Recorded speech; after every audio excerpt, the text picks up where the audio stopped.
Et bonjour à tous, utilisateurs de Follow Car Service et les non-utilisateurs. Cette petite vidéo pour vous faire une petite présentation rapide de Follow Car Service 3. Alors c'est la 6e fois que je refais cette vidéo pour des problèmes techniques, donc j'espère que cette fois-ci ce sera la bonne, et si c'est la bonne elle sera publiée sur Facebook.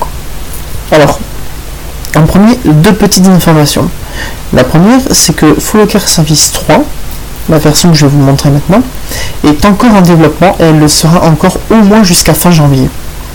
J'espère que vous comprendrez que cette application est quand même dure à développer, surtout pour deux étudiants en DUT informatique. C'est pas forcément un niveau très élevé, mais on fait comme on peut. Et la deuxième information, c'est que le dimanche 29 décembre, entre 15h et 16h, je vais faire un live sur la page Facebook de Follow Car Service pour vous présenter un peu plus en détail l'application et surtout répondre à vos questions et combler vos craintes. Voilà. Donc maintenant on va faire un petit tour d'horizon de Follow Car Service. Je vais vous présenter globalement le menu latéral de gauche, celui que vous voyez ici qui se replie et qui se déplie, et le panneau d'administration qui est là. Donc en soi je vais commencer par le moins intéressant, c'est le panneau d'administration. Le menu latéral. Le panneau d'administration viendra après. Alors, comme sur Follow Car Service 2, vous avez la gestion des clients, des véhicules et des réparations. Voilà, le classique. Ensuite, ce qui est de nouveau dans Follow Car Service 3, c'est la gestion des factures et devis. Alors, j'avais une facture à vous montrer, mais là, j'utilise mon casque à une main. Je vais peut-être arriver à combler.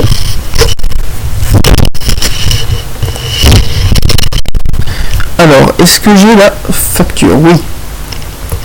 Voilà. Alors, la facture, voilà, éditée via l'application. J'ai remarqué, pour ceux qui l'auraient vu, une faute d'orthographe à facture. Ne vous inquiétez pas, c'est juste une donnée de test. Il n'y a rien qui est généré pour de vrai pour l'instant. C'est juste une donnée de test. Enfin, rien qui est généré pour de vrai. La facture est générée, mais ce n'est que du test. Bon, on va repartir. Un truc qui est pas mal aussi pour Follow Car Service 3, c'est la gestion des événements. Alors qu'est-ce qu'un événement dans Follow Car Service 3? L'événement, c'est ce qui va vous prendre du temps. Alors qu'est-ce que c'est? Ça peut être une réparation ou des réparations, ça peut être un rendez-vous professionnel, ça peut être vos vacances, ça peut être un imprévu ou quelque chose comme ça. Le but, c'est que vous ayez tout sur un calendrier. Calendrier que vous voyez à l'écran. Regardez bien. Vous avez la vue par mois, qui vous permet d'avoir une vue globale, la vue par semaine, pour avoir une vue un peu plus précise, et une vue par jour, pour une vue très ponctuelle, qui vous permet de vous dire qu'est-ce que je fais aujourd'hui et à quelle heure. Ça va vous permettre un suivi du planning assez important et assez précis. Voilà. Ensuite, vous avez la gestion des fournisseurs, qui va vous permettre de gérer justement vos fournisseurs, de savoir qui vous qui vous fournit, et en quoi. Et en quoi ce sont la gestion des produits. Les produits sont directement liés aux fournisseurs. Qui vous fournit quoi, c'est important. Et ensuite, ça c'est plutôt une démarche de Follow Car Service 4 qui va être, en plus de Follow Car Service 3, un site e-commerce. Vous aurez intégré dans vos services un site e-commerce pour les services, mais en plus pour les produits. Donc ça, c'est les promotions sur les produits. Éventuellement, ça va vous faciliter la vie en magasin. Une autre nouveauté, c'est le ticket. Qu'est-ce que c'est le ticket? C'est tout simplement nous contacter. Vous saisissez l'objet de votre demande, par exemple, je ne sais pas, j'ai un problème pour éditer un véhicule, vous l'envoyez, et on vous répond aussi vite que possible. Alors il faut savoir qu'on regarde nos mails plusieurs fois par jour, pas loin de toutes les 2 heures, donc on va pouvoir vous répondre assez rapidement. Une fois que vous avez rempli l'objet et le message, vous cliquez sur enregistrer et votre ticket est envoyé directement au support. Bon, je ne vais pas tergiverser là-dessus. Je vais passer directement au truc le plus intéressant qui est le panneau d'administration. Ça, c'est vraiment typique de Follow Car Service 3. Très orienté gestion d'entreprise, Follow Car Service 3 va vous permettre en général d'avoir un point de vue très global et très rapide de votre entreprise avec différents indicateurs. Ici dans la partie sombre, vous avez le total des ventes de cette année. Qu'est-ce que c'est? C'est votre chiffre d'affaires de l'année en cours. Ça peut être un indicateur assez intéressant et surtout prévoir de futurs achats. Ça c'est pas mal pour la croissance et la gestion de la trésorerie. Ensuite, dans la partie bleu ciel, vous avez le nombre total de clients. Alors total, il faut faire attention à ce terme, c'est le nombre total de clients actifs. Clients actifs, c'est les clients qui ne sont pas archivés et les clients que vous n'avez pas supprimés. Voilà, c'est les clients qui reviennent assez régulièrement et que vous voyez souvent.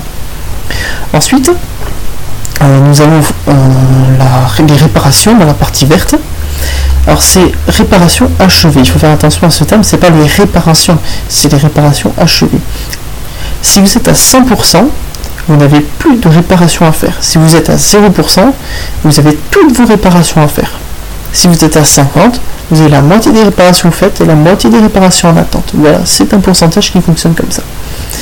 Ensuite, vous avez un indicateur de performance, qu'on appellerait ici rapport de performance, qui est souligné là.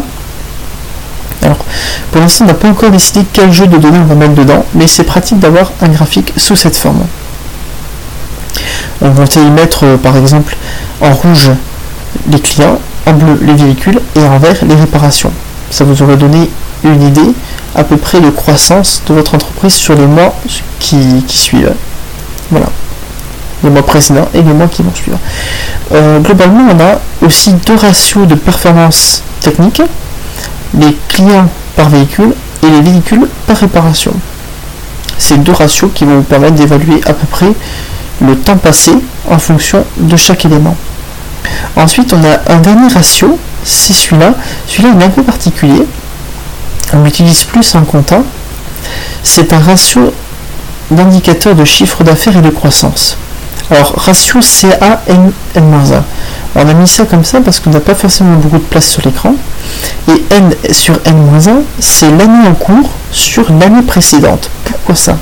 C'est simple. L'année en cours, c'est votre chiffre d'affaires en cours, et l'année précédente, c'est l'année que vous avez faite normale. Ça va vous permettre d'évaluer une croissance. Ça peut être très intéressant pour voir si votre entreprise se porte bien ou si elle se porte mal. À 1, il n'y a pas de croissance, il n'y a pas de régression. En dessous de 1, vous êtes en régression. Au-dessus de 1, vous êtes en croissance. Si vous atteignez 2, vous allez doubler votre chiffre d'affaires par rapport à l'année précédente. Par contre, si vous atteignez 0, vous êtes en phase critique. C'est pour ça que ces indicateurs sont très importants. On recommande Followcar Service 3 pour les débutants. Simple à prendre en main et efficace pour l'entreprise. Ensuite, on a un petit détail là, c'est les 3 derniers clients enregistrés avec leur identifiant. Ça, on ne sait pas encore si on va le mettre, mais pour l'instant, on l'a mis pour débugger. Le nom, ce sont des noms aléatoires bien sûr, que j'ai mis là-dedans. Ce sera des vrais prénoms et vrais noms pour vos comptes. Le statut de leur réparation, pour les véhicules que vous réparez, et le détail de ces clients si vous choisissez de cliquer sur détailler. Alors, ce qui est pas mal, c'est que dans Followcar Service 3, vous avez accès à la documentation vidéo ici. On va jeter un coup d'œil. Hop, disponible directement sur YouTube. Vous avez accès à la documentation vidéo. Bon, c'est un peu moins chargé, on va passer sur autre chose. Le site vitrine. Si vous souhaitez le partager, ça peut être intéressant. Hein. Regardez le site vitrine, c'est celui-là pour ceux qui ne l'ont pas visité, qui détaille l'application et les participants. Voilà. Bon, ça, je vais fermer. Hop. Et voilà. Pour YouTube, voilà la documentation vidéo. Si vous avez un souci, n'écrivez pas forcément de suite un ticket. Allez voir les documentations vidéo. Regardez les temps. Ce sont des temps généralement inférieurs à 3 minutes. Donc vous allez avoir assez de détails, mais en même temps, c'est assez succinct pour que ce soit vraiment compréhensible. On est désolé pour le son, les vidéos de Followcar Service 2 sont en train d'être faites. Et enfin, le dernier, c'est l'abonnement. Ou plutôt le paiement. Ici, vous pouvez faire un don ou payer. Donc on vous recommande notamment de passer à Followcar Service 3, qui est une application très pratique, et de payer votre abonnement via PayPal. Pourquoi? Via PayPal, vous ne payez pas de frais supplémentaires. Si nous passons par ce que nous pensons faire plus tard, IPS Paiement, ils prennent quand même des commissions assez importantes. Ça veut dire que nos prix augmenteront assez significativement. Voilà. Donc j'espère que Followcar Service 3 vous a plu.